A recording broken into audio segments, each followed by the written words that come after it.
à toutes et à tous et bienvenue pour notre émission Summertime qui est dédiée aux métiers autour des semences et de l'agriculture.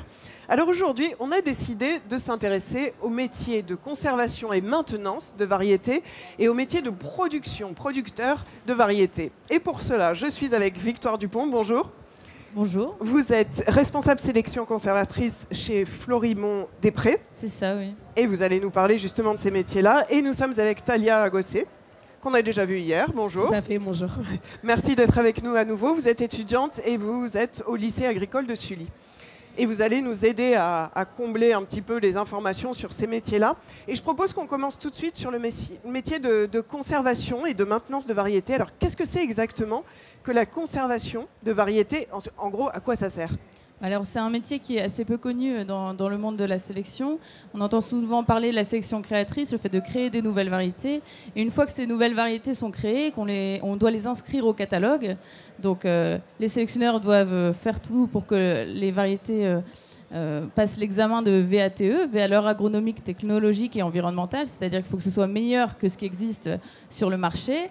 Et bien sûr, il y a aussi l'examen de DHS, donc distinction, homogénéité et stabilité.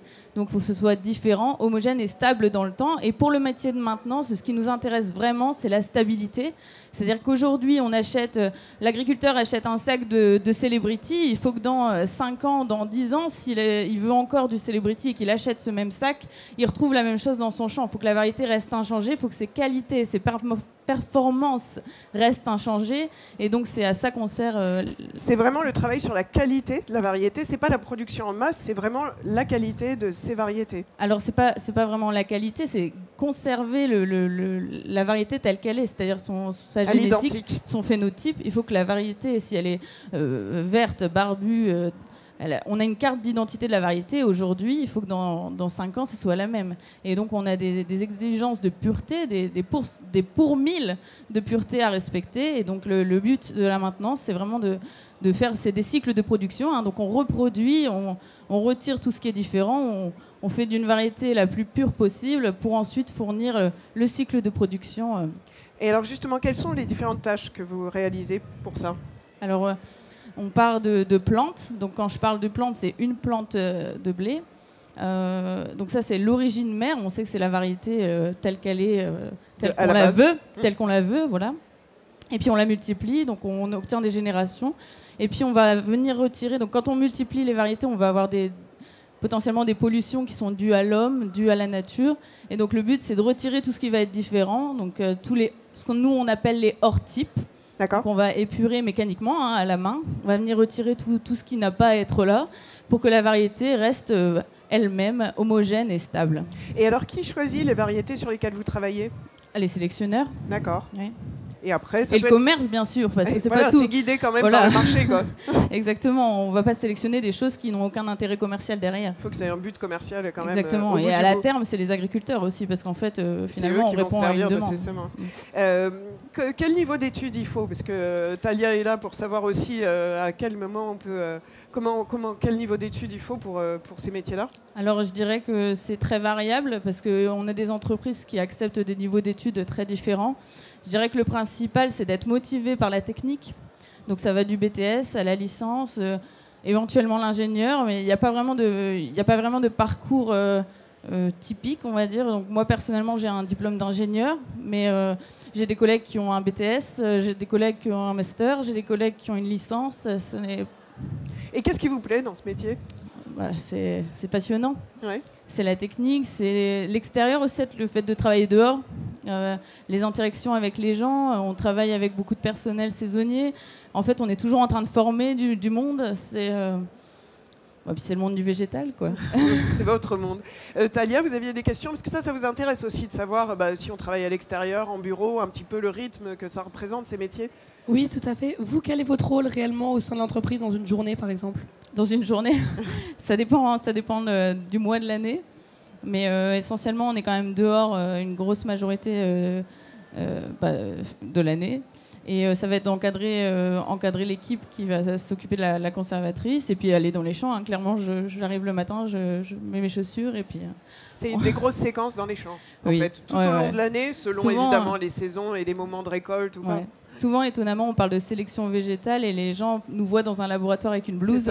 Pas du tout, on est plutôt en combinaison et en chaussures de sécurité. Dans la terre. D'accord. Ouais, d'autres questions sur ce métier? Oui, je me demandais aussi, est-ce que vous conservez tous les types de variétés ou est-ce qu'il y en a certains que vous ne conservez pas? Alors, quand on parle de maintenance, c'est la maintenance des variétés commerciales. C'est-à-dire que tout ce qui est à l'heure actuelle au catalogue de chez Flour-Raymond-des-Prés, on est capable de le fournir et de le fournir en qualité et en quantité suffisante.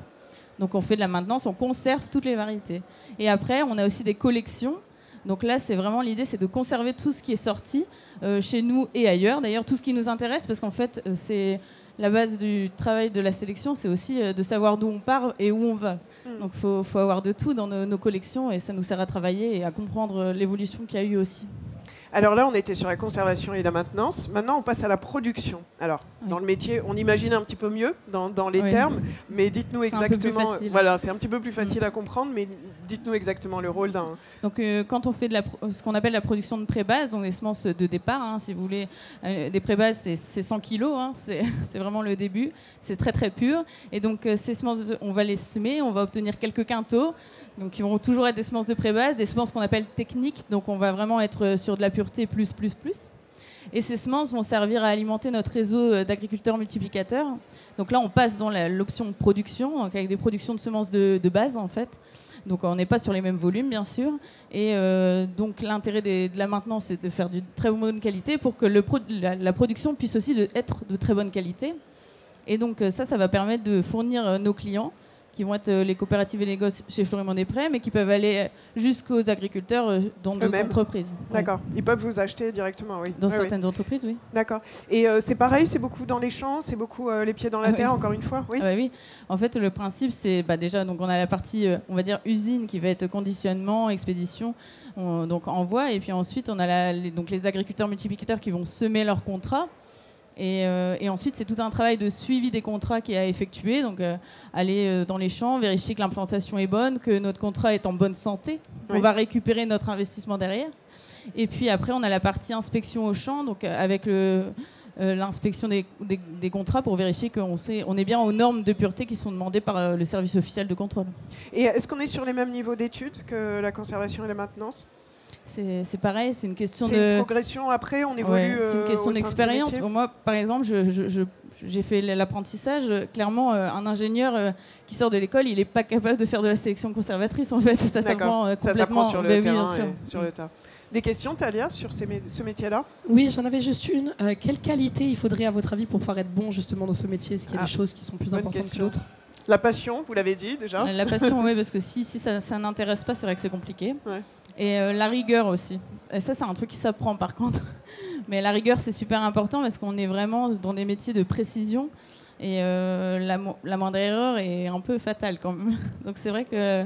Ça veut dire quoi ? Ça veut dire s'en tenir à des process très précis ? C'est ça, c'est-à-dire que vous semez le numéro 63 et le numéro 64 à côté, vous échangez les deux, la variété est foutue. D'accord. Voilà. Donc, rigueur et patience. Patience aussi. Et patience. Ouais. C'est la récolte, il faut que ça pousse. Et puis la sélection, de toute façon, c'est un jeu de patience, parce qu'entre le moment où on croise une variété et le moment où on a le rendu, c'est long. D'accord. Je crois que Thalia avait une dernière question à vous poser, un petit peu plus générale. Oui, tout à fait, une question un peu plus globale. Si vous aviez un conseil à donner à la future génération qui écoute sans doute, est-ce que vous auriez un conseil à donner ? Déjà, si vous êtes intéressé par le monde du végétal, foncez, parce qu'on recrute énormément. Il y a une pénurie de main-d'œuvre, là, vous avez besoin de c'est vraiment compliqué, alors que c'est des métiers qui sont vraiment passion et passionnants d'ailleurs. Et puis l'apprentissage, je trouve que c'est une voie formidable pour apprendre, parce qu'en fait, c'est pas sur les bancs de l'école. Enfin, on apprend des bases qui sont très importantes et très intéressantes aussi, mais c'est vrai que je trouve que l'apprentissage, c'est quelque chose de bien quand même. Ça vous tente ? Quelque chose de plus concret, de toute façon. C'est ça, ouais. Hein, ça vous tente ? Intéressant tout ça. Ouais. Très intéressant, effectivement. Ouais. En tout cas, merci beaucoup, Victoire. Merci, Thalia, pour nous avoir présenté ces métiers et questionné ces métiers. On se retrouvera demain pour une nouvelle émission de Summertime sur un autre métier, à nouveau, d'autres métiers. Et vous avez rendez-vous dès demain matin à 9h30 avec Semence Mag, avec Pascal Berthelot. La thématique qui sera traitée, la France Eldorado pour la recherche. Vous aurez tout sur la recherche demain. Et je vous souhaite une bonne soirée, un bon salon.